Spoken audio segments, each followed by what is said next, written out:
Shalom. And I want to start off by giving all the praise, honor, and glory unto Yahweh, Bahashem, Yahweh Shai, Bahashem, Wachach, Chodesh. Double honors to my teachers, the apostles and elders, a great millstone, and salutations to you, Akim, that's out there listening, pushing forth this word with truth and sincerity, and your few Akwath as well. Let's listen with sincerity. The brother Machaya from the camp, JMS Montreal, coming back with another lesson. And Esau, Edom, is going to have judgment without mercy because he has showed no mercy, okay, towards us, first and foremost, towards the Israelites, and also even these other nations too, okay, because scriptures speak about how that Esau beat the nations, in wrath with a continual stroke. Let's get that quickly, okay. This is Isaiah 14. I'm going to start at verse 5. It says, "The Lord hath broken the staff of the wicked and the scepter of the rulers." Okay, and we're seeing this happening as we speak, where Esau's staff, which Esau is the wicked, Malachi 1 and 4, that staff is being broken. Okay, the controller stick that the Lord gave him to run the earth, the Lord is taking that away from him. Okay, and it's happening rapidly. All right, just like Yahushua prophesied, he beheld Satan falling as lightning, right? Meaning Esau, Edom, falling from his lofty position, because this is his heaven, right? Currently, right now, Esau's living out his blessing that was given unto him by his father Isaac. Verse 6, "He who smote the people in wrath with a continual stroke." You see? So one of his MO is that what he smote the people in wrath with a continual stroke, man. Meaning he didn't stop, he just continued. Especially on the Israelites, man. Because these nations, they're partaking in in this rulership as well. They're getting benefits from it. Only us, we ain't getting shit. Okay? Still being persecuted. We're still in slavery. The mere fact that you have a social security number proves to you how that you're still a slave. Okay? Well, although we don't have physical shackles on our feet and on our hands and on our necks, but mentally, Esau, he has us. Okay? Well, not us, because we're in this truth, right? Because Yahushua said, "You shall know the truth, and the truth shall set you free." Us when we're not captive, because we have this truth, okay, which sets us free. Okay, let's read that again. Verse 6, it says, "He who smote the people in wrath with a continual stroke, he that ruled the nations in anger is persecuted, and none hindereth." See, he persecuted the nations in anger. He ruled the nations in anger. Okay, because whatever Esau says goes, that's what it's gonna go. Right? He's the big bully on the block. Right? But we're seeing that power being dimmed out, man. Because the Lord is taking away that staff from him, as we read in verse 5. Okay, so yeah, verse 6 is showing you how that Esau has no mercy. He smote the people with a continual stroke, man. Let's read that in the NLT. Verse 6, it says, "You struck the people with endless blows of rage and held the nations in your angry grip with unrelenting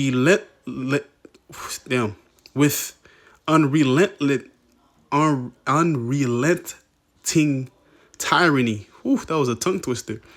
Right? Hey, that's E, bro. Okay, with that unrelenting tyranny, man. He's a tyrant. This guy's a tyrant, bro. Let's get the word tyrant in the etymology, because Esau's a tyrant, bro. Okay? And if you didn't know, Esau is the so-called white man today. Okay? The true biblical nationality is Edom. Esau is Edom, right? They're Edomites. Okay, Genesis the 36th chapter goes into that. It tells you that Esau is Edom. Okay, but this is the word tyrant. It says absolute ruler, especially one with legal right, cruel, oppressive. What more do you need? Oppressive. Is not Esau oppressive? He's very oppressive. All his legislations and laws that he he sets in place is to oppress you people more and more. He's a tyrant, man. Oppressive ruler. He's an oppressive ruler. Okay? Old French tyran, lord, master, monarch, a despot, especially arbitrary ruler, cruel governor. He is very cruel, but hey, he's going to meet someone that's crueler than him. Scriptures say that, you know? You know what I'm saying? He's going to meet someone that's crueler than him, man. But that's the point, man. Hey, we don't need more, man. Just that oppressive ruler. What more do you need, man? Are not people currently complaining of being oppressed, not making enough money? Proverbs 29:2, man. Okay, so that's a form of Esau showing no mercy, man. He's continuously destroying his people, man, which that's an unwise ruler. Let's get that in the book of Sirach 10 and verse. I'm going to go to the point in verse 3. It says, an unwise king destroyeth his people, but through the prudence of them which are in authority, the city shall be inhabited. See, an unwise king destroyeth his people. And you could tie that in with the tyrant. Okay? If you're a tyrant, your subjects, you know, they're not going to like you. They're always going to be complaining about the laws that you set in place. And eventually, they're going to want to come up against their government, come up against, you know, your government that you have established. And indeed that will happen because it's prophesied how that, you know, they shall no more regard their kings and princes, you know, how that you're going to overthrow their government, things of that nature. This will happen very soon, man. Civil wars and things of that nature, because the way that Esau is moving forward, hey, the last straw is gonna be drawn for these people to where that they're just gonna lose it. Okay? Because this guy is very oppressive. He doesn't show balance. He doesn't show mercy.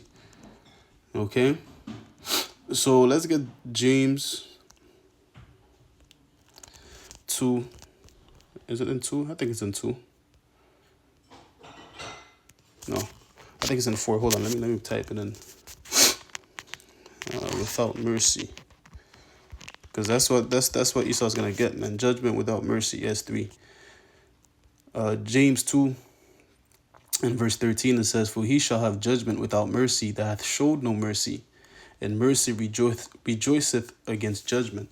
And that's facts, man. And we're entering into the time where Esau's gonna be judged, man.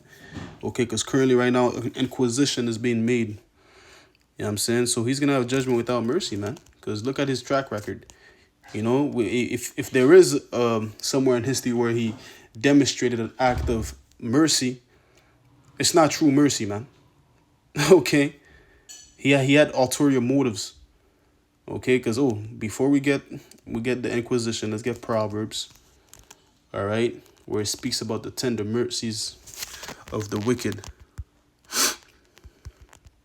Okay? That's the form of mercies that Esau shows, man. We're going to get it right here. There we go. This is Proverbs 12 and verse 10. It says, a righteous man regardeth the life of his beasts, but the tender mercies of the wicked are cruel, man. I'm curious to see how the entity puts this as well. So clearly, you see scriptures tell you how that the tender mercies of the wicked are cruel. So don't expect mercy from E, man. Okay? Because it's already written. Since he didn't show no mercy, he's going to have judgment without mercy. All right? Don't expect this guy to do something that's beneficial for his people. Because he's what? He's an unwise king. Okay? Like we read in Sirach. So Proverbs 12 and verse 10 NLT. The godly care for their animals, but the wicked are always cruel. Okay. Yeah. Which we know how Esau gets down with the animals. You know what I'm saying? With the dogs and whatnot. You know what I'm saying? You already know. Job 30. Right? But we can also apply this to just him showing forth mercy and just in general. Okay, scripture speak about if he does good, he does it unwillingly. Okay? You know what I'm saying? Don't expect something good from E, man. Once again, even if it's good, expect that he has ulterior motives. Okay? Though his words are smoother than butter, let's get that. Okay? Trust me, war is in his heart, man. Psalms 55 And verse 21, the words of his mouth were smoother than butter, but war was in his heart. His words were softer than oil, yet were they drawn swords. Yeah, man. Okay. Esau knows how to speak, man. He has the gift of gab, right? He knows how to speak smooth, and it shows you, oh, yeah, well, we're creating this new medicine that's supposed to, I don't know, oh, for example, but this is not medical advice, okay? Ozempic, okay? Esau presents this. It's a magic drug that you take to, if you're an obese person or you want to lose weight without going to the gym or whatnot, you don't want to do exercise, you take this. It's very beneficial. But there's major side effects to that thing, man, which I'm not going to go into it, because you know how Esau gets with, medical misinformation. Once again, this is not medical advice. But, if you do your research, you know how that drug, Ozempic or whatnot, there's major side effects to that, man. Okay, and it doesn't look right when people, people that take that shit, it doesn't look right, man. They look all dead anyways. Because I work, with around the medical field, you will say, in a sense, but, you come across these people and you see how they're through. Okay, that's just an example, man. Okay? Like, for instance, AI, he presents this thing as being very beneficial. But really, it's for war that he's presenting this. Okay, to where that this AI is going to take mass majority of these people's jobs. Okay? To where that people are going to become more and more dependent on AI. Of course, not us, because, we know that we use the world, we don't abuse it. It's a good tool to have, because, it shortens, whatever you need to do research on, it makes it easier. The scriptures say that, in Daniel, that knowledge is going to increase. That's part of it as well. But, just Esau presenting this thing, man, it's not for the good of the people, man. It's to make them docile and being less dependent. Okay, being less independent and being more dependent on their technology, to where that way they don't have it and they're going to lose a fit, But anyways, let's get this. I still want to get that Wisdom of Solomon, because Inquisition is being made currently in the house of Esau Edom, man. Inquisition is being made in the councils of the ungodly. Is it?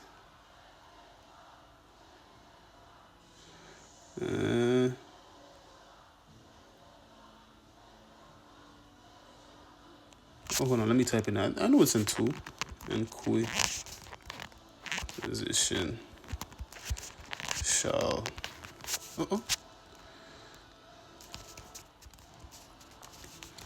Damn, did I write it wrong? Inquisition.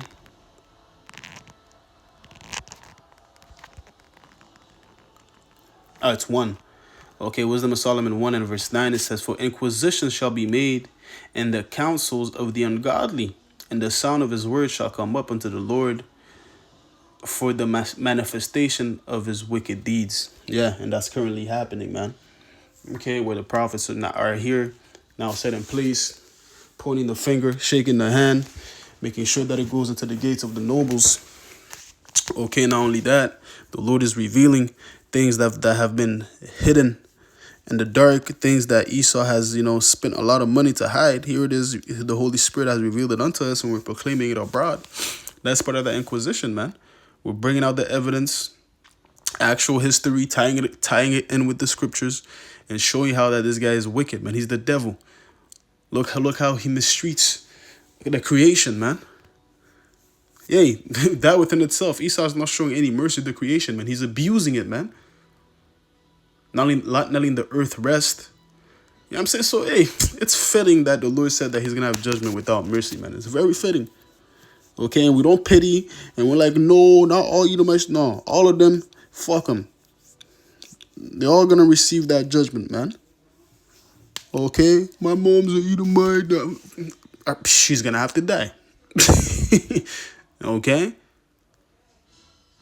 Ultimately, if your mom is an Edomite, you know what I'm saying, she's going to have to die eventually. She's going to have to receive a judgment, man. But anyways, man, I'm going to close it off there, man. All right, by giving all the praise, honor, and glory unto Yahweh, Bahashem, Yahweh Shai, Bahashem, Wachach.